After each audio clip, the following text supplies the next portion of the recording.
Okay, I think we should be live. Waiting for the chat to catch up.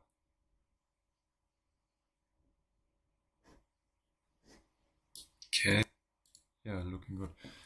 Okay, then hello everyone and welcome to this little demo of the Game Launchpad demo. Yeah, I'm joined today by Yves. Hello, everyone. Yeah, maybe some of you who watched our Game Jam live stream know Robin already. And so Yves is the other half of the team at Smokestep.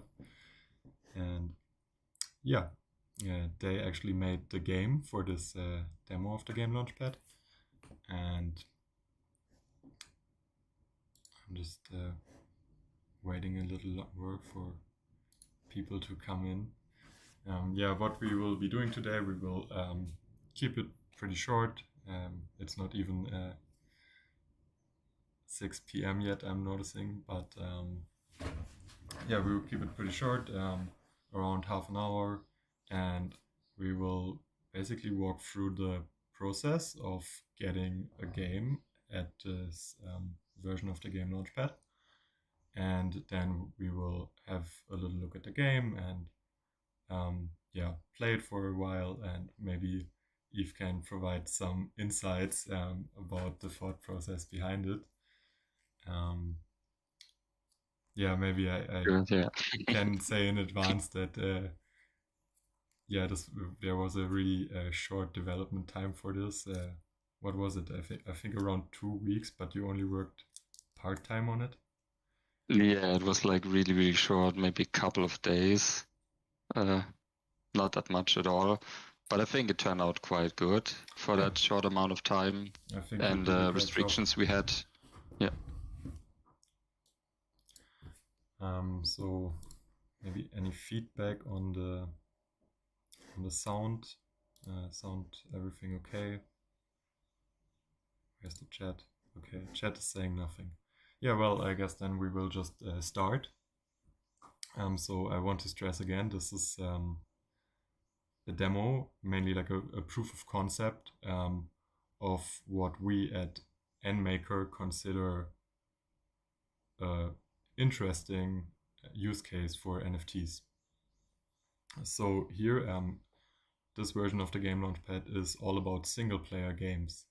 So there's no like play to earn or pay to win mechanics attached or anything. Also, the games are a single player.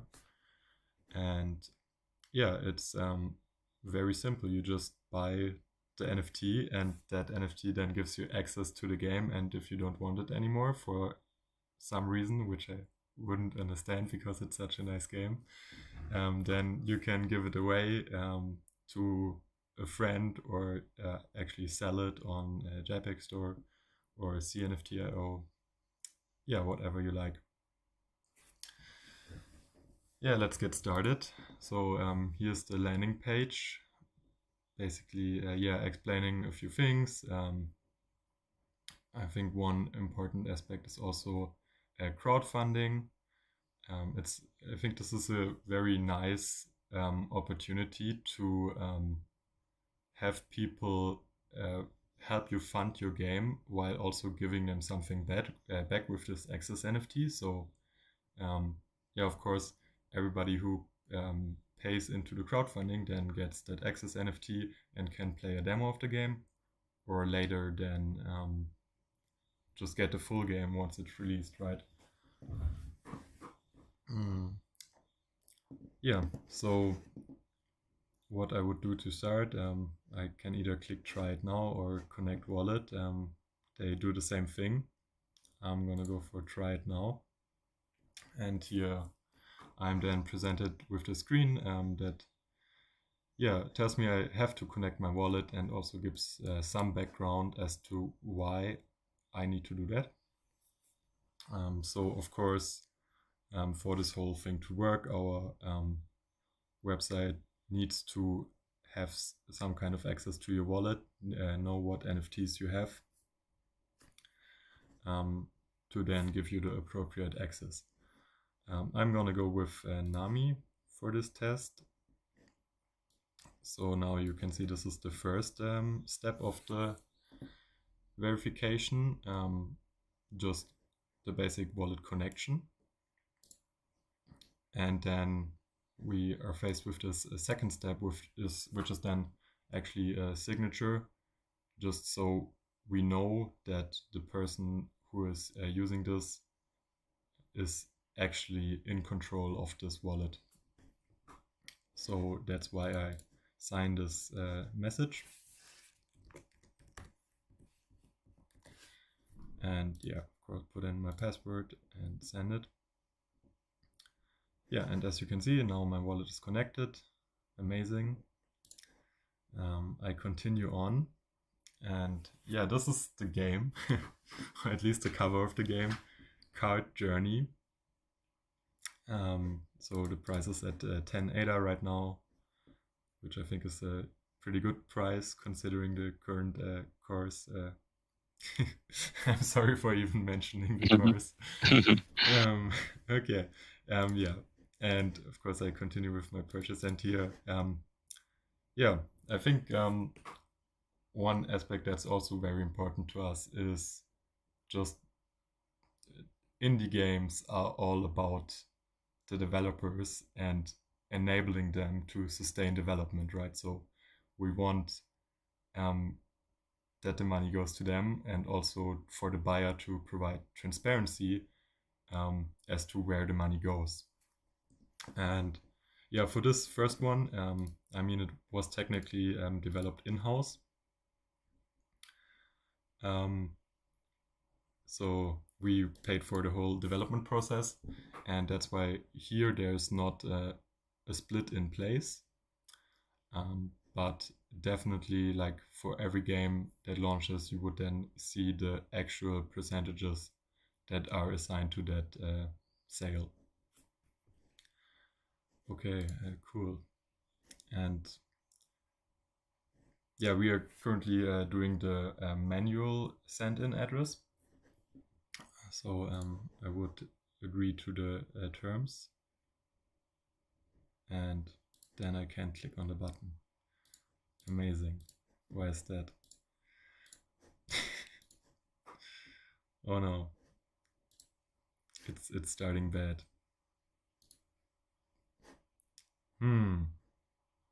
Okay, maybe I need to clear my cache or something. This is one of those typical live demo situations.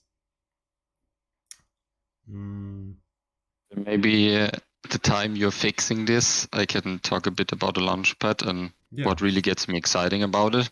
And I think the NFTs as game license is a really cool concept and a really new concept that will change a lot of the game market, in my opinion, because this will really benefit developers long term and also eliminate a lot of the third party markets and black markets that occur in current games. We discovered this with our own games we developed and published on multiple platforms like Steam and GOG. And it's always the same, like people ripping off keys with fake credit cards, and then they get all the key badges from Steam or some other pages, and then they sell it as a much lower price on their own page. I don't want to mention now all these shady pages out there, but there are a lot of them, and they sell quite a lot of games which they don't actually have access to normally. So it's like a direct loss for the developers in a way. I mean, you could maybe argue people that use such pages would normally not buy it on Steam, but overall it's like they do profit off the developers without giving them anything back and just harming the economy for them and harming their game and the valuation of their game. Because if they sell it for like 1/10 of the normal price, a lot of people really consider purchasing on this third-party pages. And this is really something that hurts the developer long term, because they don't earn anything from that, and this results in less updates for the game, maybe less DLCs and other stuff for the game, and maybe also ends in that the developer stops continuing developing games at all, because there could be so much harm done by these third-party markets. And with the NFT concept and the shares you get with every trade, sell, and from that, it's really cool concept, because then these third-party markets cannot work and operate like they do right now. So you technically eliminate them with this new approach, and this is really something, I think this is really developer friendly and gives a lot of opportunities for developers to also earn long-term on their games and have less of these issues with third-party sites. Yeah, I think that's very true, and that's why Patrick and I came up with this idea in the beginning. Yeah, so all about the developers, and I'm also making progress here in fixing the problem. So the problem is basically I just bought the same NFT with the same wallet. So in a database, it hasn't refreshed that I don't have it anymore. So I will just skip this buying process for now and go right to the game. So, but the problem with that is my other wallet, where the NFT is, doesn't have enough ADA to send the NFT back. So transferring that now and then sending it will be not more than a few minutes.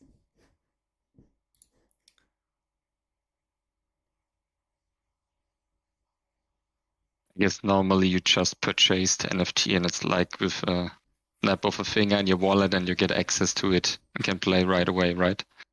Yeah, I mean, it's one of those things that are easier when you do them the first time.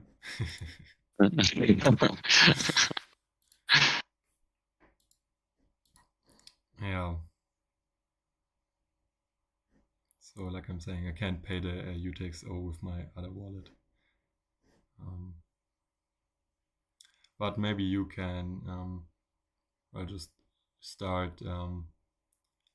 Yeah, I mean, when we came to you with this concept and you decided to make a game, what were your initial thoughts? I mean, you gave us like all the freedom in the game design process. It was only like, okay, we have a very limited amount of time. This was like the only constraint you gave us. And besides that, some technical things like, okay, it needs to run in the web, and we need the NFT connection where we use the NFT as license. So there were some limitations, but not in the game design or the gameplay itself. But for us, in regards of the game, we really thought about, okay, if we play this in web, what is the most common input? So we really came from a very basic approach where, okay, what is the input of the user? And then we figured out, okay, maybe most users use keyboard and mouse. So mouse is maybe an input we could use that has everyone access to, that is going on the website. And this could also be translated to mobile devices, because it's also like easy with just a finger input. And from that, we iterated through the process of how people would play this game and how they would approach the site. And we tried to make a game that suits all that things. So we had the input limitation of just using a mouse or your finger as input device. From there on, we decided, will this be a more fast-paced, more slow-paced game, where we said again, okay, maybe you have latency, connection stuff going on, so it would be better to have like a turn-based game where you can take your time. And you see with each of these thoughts how the game will then eventually become what it is right now. So in the next step, we thought a bit about gameplay and what could be cool in a very small scope. And since we are experienced in a genre called roguelikes, where it's all about player decisions and a run-based approach where you can like generate a lot of content with very little effort in a way, because you do a lot of things like procedural, which means it's like code that is executed with a certain rule set. So step by step, the game shaped in the way it is right now. And it turned out to be like a slow-paced game where you have your input with the mouse and can like make decisions all the time.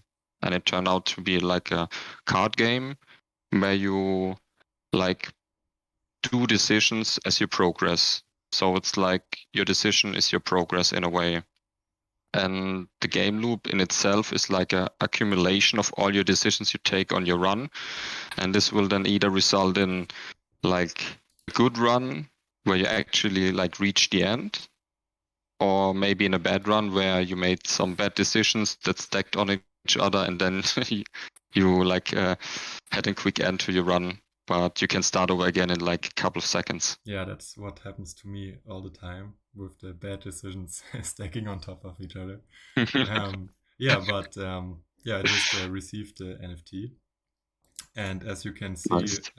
if I enter this website with the NFT in my wallet and connect it, then instead of the try now button, there will be a play now button, which I'm gonna click now. And yeah, here just a little lookout on the possibility of a bigger game library, of course, which is very much our intention. And I'm just gonna start playing. Will take a few seconds to download, since it's not a super small game with some graphic assets, but it's also not too big. I think also the music is very nice in this one.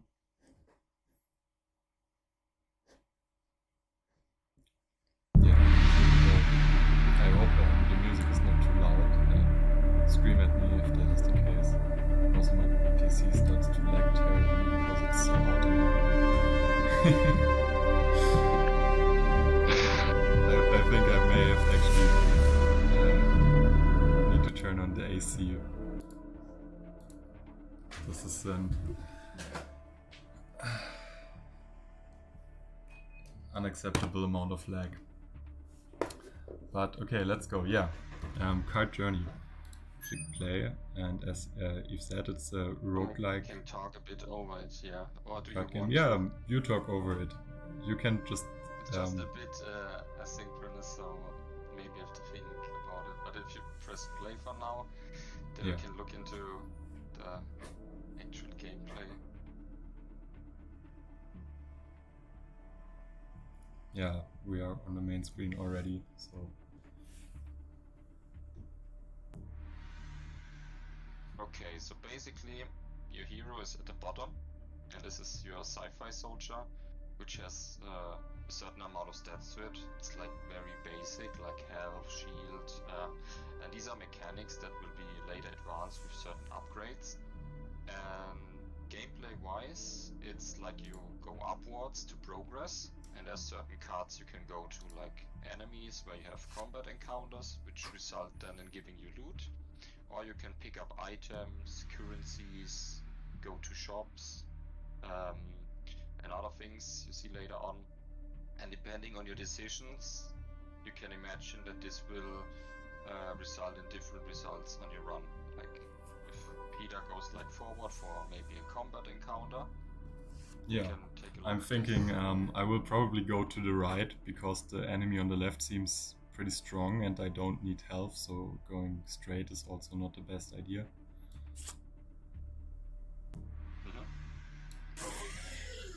Okay. Everything happening in slow motion. Yeah, so now I beat that enemy, but also my health went down 3 points, as was pointed out by the attack counter earlier. So now the health actually might be a good idea. Just need a few seconds to have it catch up, okay. Yeah. Also is interesting is like you have these 3 lanes and you can't move from the outer right to the outer left. So it's also a thing you have to consider in your pathing. Like if you want to go to the left, you maybe choose the center path. And also one other thing is really interesting, if you move in front of an enemy that is above you, this will also trigger a combat you cannot avoid. So it's important to have that in mind when you move forward. Maybe not like go in this case to the center, because then you would have 2 fights, like against the first blob and then against the second one, and then you would be dead. Yeah, I guess that was a nice opportunity to show that off, but I really didn't want to die, so...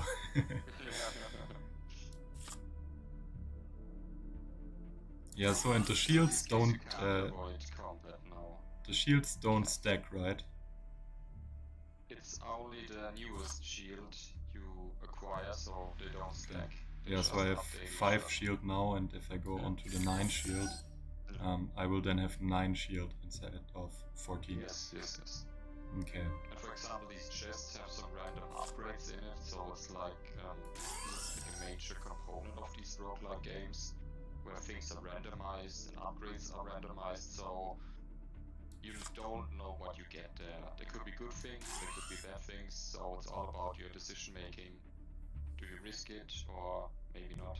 Maybe go a safe route with the shield. Yeah, and maybe just to give a quick real-time commentary here, like I moved into a chest now, so now those are, no, into a shop, so those are my buying options inside the shop. Shield absorber. Yeah, I think the shield absorber is pretty interesting, because it then every time I pick up shields, it just gives me health, and health does stack, and not like the shields. Yeah, I don't want to lose health when I collect currency, so I will go for the... maybe just straight for the health. Okay. Yeah, back to you. Yeah, it's also like the mechanics are pretty simple. Like I mentioned before, it's like a small dice roll, so we don't want to go too complex in like an RPG style of combat. So we keep the gameplay and the mechanics simple, but we made some cool interaction with them, like the shield and health conversion things, like where you have maybe only 1 health and can stack up multiple shields, or like the conversion you took right now, where shields will heal you now. So it's some really interesting kind of gameplay here and there with the upgrades, and there also, I think this, the emergency shield will help you to prevent death once. Yeah, I thought that's what it does, but it says I gain 5 shield if I enter combat with only 1 HP, so I will be dead now. Then I think that you will die now. Yeah, let's go die. If you would go for less hostile route, where you have less combat encounters. Yeah, I mean also just the shield health conversion would have been a better option. So yeah, but before you like commit suicide right now into the boss monster. Oh, I already did that. I'm sorry. Oh, you did it already. Okay, then maybe Say it. Show it next Mm. run. Yeah, next run, of course, I will pass the level, so you can definitely show it. Yeah, like at the end, there's a selection of, like we're in space, there are different planets you can travel to. And there's also a transition where you see how far you progressed in the game. Yeah, I noticed that there are some cards that have a green background. Is that by accident, or is there a meaning behind it? Like, for example, the shield right now. Upgrades? You mean this? No, it's just okay, just cosmetic. Yeah. Okay. There's no purpose yet. But maybe it's also a hint in this case to take the shield, because it's like the best option. Yeah, definitely. Okay. Yeah, and now you will see the thing where if I step, so I will attack this bat monster here, but then the bat monster on top will also attack me because I stepped in front of it. So these kind of encounters are interesting because they will reward you with loot, right?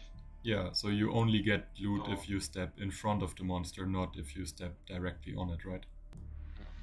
Yes. So this is like actually a really good move because it only has 1 damage, so you can easily like tank that and pick up a new shield afterwards. Yeah, that's what I usually do, just good moves. Okay, I think I will go for the chest here.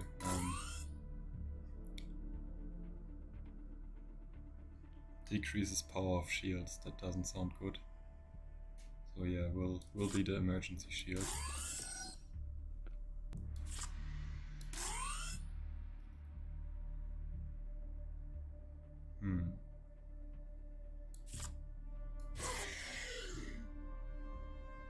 Okay, so I guess just straight fighting an enemy is a bad idea. Like if you can't get loot from it. You can, yeah. If you can avoid it, then you should avoid it, yeah. Okay, then yeah, I was lying. I don't do only good moves. Okay, now it looks difficult now. What do I do? Give me a second until it catches up. Yeah, no, I think I will survive it. I have a lot of shield. I can just go for the weaker enemy and then. Yeah, I would also go or should I go straight? Because I will also survive it and then I can get the loot from the boss. You could take the chest before that. True. Okay. It's like a free upgrade. Shield generator. Oh, that's good, because I will need the shield once I went through the strong enemies. Okay, so it says it will give me 5 shield on level change. Okay, then... And it will be important after you kill the boss and progress to the next area. Yeah, because my health will be very much down. Okay, just barely making it. Oh wow, the boss dropped one money. Totally worth it. Generous. Yeah, but now we are on the level end screen and we can now explain that. So yeah, now I can decide basically in which biome I want to go, right? Yes. There are right now like 3 biomes you can select, or at least in this run. And potentially upgrades for this game could be to have very distinct enemies on each biome and distinct mechanics. I've got a water planet, have like water enemies, and in the jungle have certain things like traps. There could be a lot of possibility for interesting mechanics here. Yeah, so I will go for the water this time. I'm a big fan of water. I really like this end screen. Just has a nice feeling to it with the sound effects and everything. I think maybe the sound is now a bit loud. I will turn it down. You talk about the transition, like where you can see your overall progress. Yeah, with the dots, and then it moves on to the next dot. That's really cool. Okay. Yeah, so my health is pretty much down. Yeah, it will just be the shield, because then I can also loot the enemy. That's like a good trade. I mean, you get enough to prevent all the damage. And then you can move forward, like to collect the loot. Yeah. Okay, then... Yeah, it has to be the shield. Yeah, I mean, maybe what would also interest me is in which ways you would expand this game, since we're almost closing. Like I mentioned before, it's like run variety would be really cool. Like add more items to it. Like the systems are all in place here, so it would be just adding more content and make the biomes more rich, like the different enemy types, the different mechanics. We could add to the biomes. Like I mentioned, in jungle there could be a lot of traps, like from ancient temples, like spike traps and stuff like that, and also the enemy types could be more suited for jungle. Because right now it's like the same enemy types, just a buffed up version, like they do more damage. So it will become more difficult over time right now, but they won't change a lot in the mechanical side. I think that would be the things you could improve the fastest and would have the biggest impact to give a lot more replay value to the game. It is also interesting, like the health pack upgrade that heals you for 10 on entering a new level. Yeah. If you combine such things with like the shield conversion, this would also give you 10 shield, so you can like already make some really nice combinations of the upgrades. Oh, okay. It becomes like a little game of picking the right ones and combining the right ones to get good synergies. Yeah, well, I guess now I just made the wrong moves and will die. So yeah, I think we will also end it here. So you can get this game at the Game Launchpad right now. There are only 100 available. So if you want one, you should pick it up soon. And there are also 10 rare ones, which I think look really nice. So if you are into that, I didn't even know about that. About the rare ones, yeah. About the rare ones, yeah. I will send you a picture. Okay. And awesome. Yeah. Thank you for the showcase, Peter. Yeah, I mean, you were showcasing it as well, but thanks for joining. And sure. Yeah.